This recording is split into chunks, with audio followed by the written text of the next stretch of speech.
Iyan mga ka-discovery, oh. Yan yung ginagawa nilang pinaka-pader dito sa may SM Marikina. Yan, ito yung pader na magiging shield sa sa Marikina River Banks. Yan yung magsisilbing shield, pader para yung yung tubig dito kapag napuno, haharangin na itong pader na to, kagaya nung blinag ko sa Provident Village.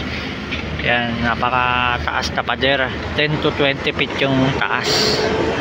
Kasi ang nangyayari, yung tubig, yan, pasok na pasok lahat dito. Ayun, kapag ginabaan nila yung yung pader na to, itong parang riprap na to, pa diretso ata to papuntang papuntang San Mateo. Yung tubig makukulong nila, hindi lalagpas sa sa mga residential at sa kagaya na ito mall.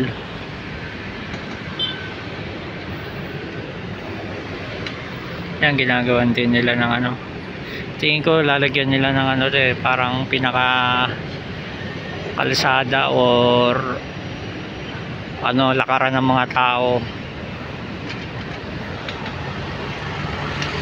Yan, after ng bagyong Karina, ito yung lagay ng ating riverbanks. Yan, napakakalmado,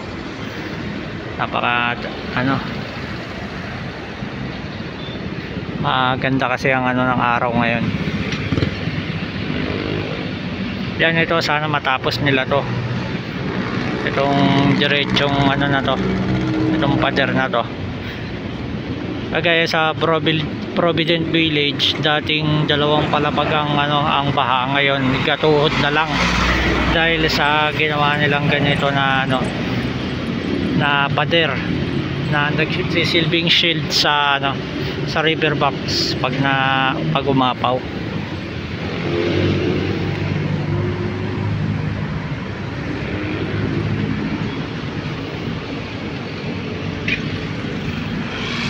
Yan, kasi malaking problema na ng ng Marikina tong riverbanks na to, kasi ang tubig dito lahat bumabagsak sa